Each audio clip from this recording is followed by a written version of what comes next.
যুক্তরাষ্ট্রের মধ্যস্থতায় 111 স্টাইলে বাংলাদেশের আগামী জাতীয় সংসদ নির্বাচনের আসন ভাগাভাগি চলছে। কে কয়টা চান ওই লাইন ধরেন, যুক্তরাষ্ট্রের লাইন ধরেন। এই যে ইউনুস 111 হয়ে গেছে, ইউনুস নাই, ইউনুস এখন পুতুল।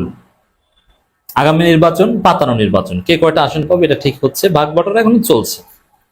বিএনপিকে ক্ষমতা দিবে, এনসিপি কে বিরোধী দল বানাবে। এখন এটা হচ্ছে কার মধ্যস্থতা? অবশ্যই নানান ডিপ স্টেট, ইন্ডিয়া এরা জড়িত। তবে ইন্ডিয়া তো এবার সরাসরি রোল প্লে করতে পারছে না। ইন্ডিয়া আমেরিকা মিলেমিশে রোল প্লে করছে। আমেরিকা এখানে একটা রোল প্লে করছে। তার অংশ হিসেবে আপনারা দেখেছেন যে তারেক রহমানের সাথে মার্কিন ভারপ্রাপ্ত রাষ্ট্রদূতের একটা গোপন বৈঠক হয়েছে। যেটা বৈঠক হয়েছে 1 সপ্তাহ 2 সপ্তাহ আমরা জানতে পারিনি, অনেকদিন পর গণমাধ্যমে এসেছে যে না, তারেক রহমানের সাথে লন্ডনে একটা গোপন বৈঠক হয়েছে। তারেক রহমান থাকে লন্ডনে, কত দূর, লন্ডনে বিমানে যেতে যেতে মানে অসুস্থ হয়ে যায়। আর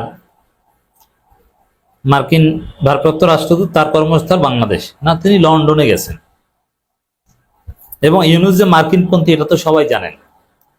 তো ভাগ বাটোয়ারার বৈঠক, আবার এই ভাগ বাটোয়ারায় এনসিপিরও একটা অংশ পার্ট আমি বলেছি। আর এটা নিয়ে রাগারাগি মনক্ষুণ্ণ হয়ে এনসিপির কিছু নেতা তারা কক্সবাজার গিয়েছিলেন যে তারা ওই ভাগ বাটোয়ারা বা ওইভাবে বা যে পরিমাণ দেয়া হচ্ছে এতে রাজি না। এই জায়গায় মার্কিন যুক্তরাষ্ট্র, মার্কিন রাষ্ট্রদূত মধ্যস্থতা করছেন, ভাগ বাটোয়ারা চলছে, কে কয়টা চান তাদের। এখন জামাত চরমনায় এদেরকে রাখা হয়নি ভাগ বাটোয়ারায়, এদেরকে এরা খুশি হয়ে যা দেয়। যদিও জামাত চরমনায় এবার চালাক, তারা নির্বাচনে যাবে না এই ভাগ বাটোয়ারা, তারা নির্বাচন ঠেকিয়ে দিবে। শফিকুল ইসলাম মাসুদ বলেছেন আমরা নির্বাচনে যাব না তা না, আমরা নির্বাচন ঠেকিয়ে দিব, হতে দিব না, কারচুপি ভণ্ডামির কোনো নির্বাচন হতে দিব না। এখন জামাত চরমনাইকে ওরা যা দেয় 10-12টা দিয়ে দিবে আর কি, 10-15টা। কিন্তু জামাত চরমনাই যদি ভাগ বাটোয়ারা পাঠ হতে চায় তাহলে আমেরিকার কাছে যেতে হবে, কিন্তু জামাত চরমনাই সেটা করবে না। তারেক রহমানের সাথে বৈঠক হয়েছে মার্কিন ভারপ্রাপ্ত রাষ্ট্রদূতের। এবার আবার মার্কিন রাষ্ট্রদূতের সঙ্গে এনসিপির বৈঠক, এটা নিয়ে বিজ্ঞপ্তি হয়েছে। এই বৈঠকগুলো হচ্ছে ওই আসন ভাগাভাগির বৈঠক। 111 সময় এরকম হয়েছে, ওপেন বৈঠক, গোপন বৈঠক, নানান বৈঠক আপনারা দেখবেন। অবশ্য আসল বৈঠকগুলো গোপনই থাকবে, কিন্তু ওপেন বৈঠকও হবে। ইদানিং দেখছেন যে জামাতের সাথে মার্কিন রাষ্ট্রদূতের বৈঠক কম, অন্যান্য রাষ্ট্রদূতরা আসে, চীন আসে। ওই চীনকে ঠেকাতে মার্কিন যুক্তরাষ্ট্র এখন নেমেছে। কারণ চীন জামাতকে পিক করেছিল, জামাতকে পছন্দ করে ফেলেছিল। তো দর্শক, মার্কিন রাষ্ট্রদূতের সঙ্গে বৈঠক নিয়ে এনসিপি বিজ্ঞপ্তি দিয়েছে। এই বৈঠক ভাগাভাগির বৈঠক।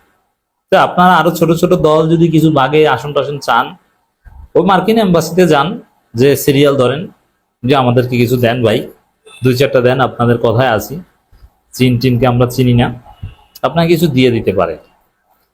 বিভিন্ন দল এদেরকেও ভাগাভাগিতে রাখা হয়নি, কিন্তু এরা যদি চায়, মার্কিন রাষ্ট্রদূতের কাছে যায় যে স্যার আমাদের কিছু দেন, আমরা আছি আপনাদের সাথে, তাহলে ওদেরকেও কিছু দিবে।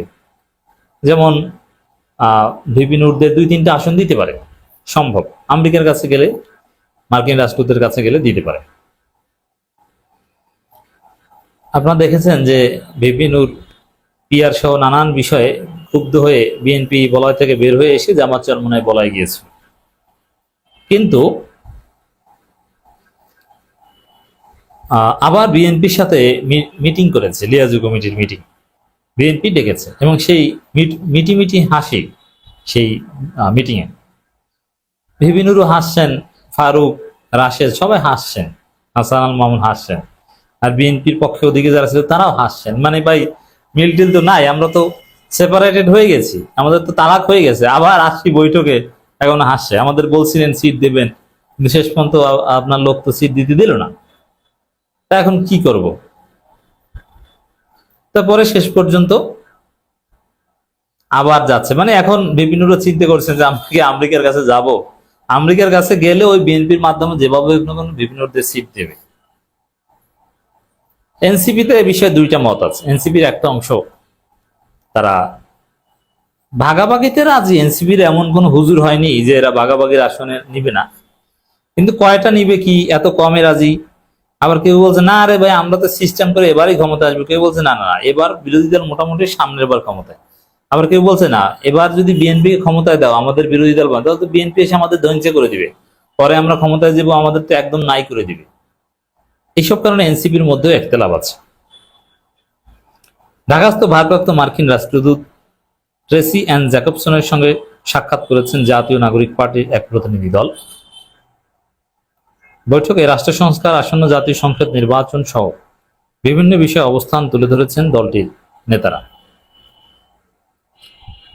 রাজধানী গুলশানে রাষ্ট্রদূতের বাসভবনে বিকেল 5টা থেকে ঘণ্টাব্যাপী বৈঠক অনুষ্ঠিত হয়।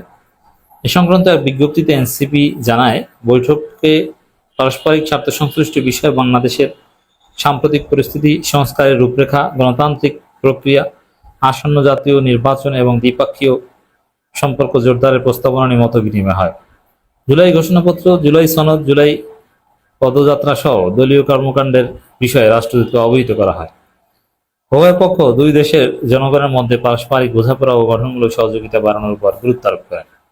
উপরে উপরে কত সুন্দর সুন্দর কথা হবে, কিন্তু ভিতরে ভিতরে ভাগ বাটোয়ারা। অতএব যারা আগামী দিনে রাজনীতি বুঝতে চান, এটা হচ্ছে বেসিক থিওরি আপনাদের, যে 111 স্টাইলে যুক্তরাষ্ট্রের মধ্যস্থতায় আসন ভাগাভাগি চলছে। কে কয়টা চান যান, মার্কিন রাষ্ট্রদূতের কাছে সিরিয়াল দেন, কিছু টার্মস অ্যান্ড কন্ডিশন মানেন, আপনাকে দিয়ে দেবে, সমস্যা নেই, একটা দুইটা ভাগ করে দিবে। যেমন সেই 111-এ 14 দলকে কয়টা দিবে, জাতীয় পার্টি কয়টা দিবে, বিরোধী দল কি বিএনপি হবে না জাতীয় পার্টি হবে, অনেক সুন্দরভাবে মেকানিজম করে দেয়। তখন বিএনপিকে অবশ্য ভাগ বটরে রাখাই হয়নি। বিএনপি যদি ভাগ বটরে সেকেন্ড হতে চাইতো জামাত সহ, তাহলে বিরোধী দল হতে পারতো, কিন্তু ভাগ বটর, ওই যে এবার যেমন জামাত যদি যুক্তরাষ্ট্রের সাথে ভাগ বাটোয়ারায় রাজি হতো, তাহলে এনসিপি না জামাতেই বিরোধী দল হতো, কিন্তু জামাত তাতে রাজি না। এই জন্য বিরোধী দল জামাতকে বানাবে না, বিরোধী দল বানাবে এনসিপি কে। যেরকম 8 সালে যে বিএনপি জামাত চাইলে বিরোধী দল তারাই হতো। জানা গেছে বৈঠকে দেশের সামগ্রিক পরিস্থিতি নিয়ে আলোচনা হয়েছে। বিশেষ করে দেশের বর্তমান রাজনৈতিক পরিস্থিতি ও আগামী জাতীয় নির্বাচন ছিল আলোচনার মূল বিষয়বস্তু। পাশাপাশি বাংলাদেশে যুক্তরাষ্ট্রের স্বার্থ সংশ্লিষ্ট বিষয়েও আলোচনা হয়। বৈঠকের বিষয়ে এনসিপির যুগ্ম সদস্য সচিব আলাউদ্দিন মোহাম্মদ গণমাধ্যমকে বলেন, দেশের রাজনৈতিক দলগুলোর সঙ্গে ধারাবাহিক বৈঠকের অংশ হিসাবে এনসিপির সঙ্গে বৈঠক করেছেন মার্কিন রাষ্ট্রদূত।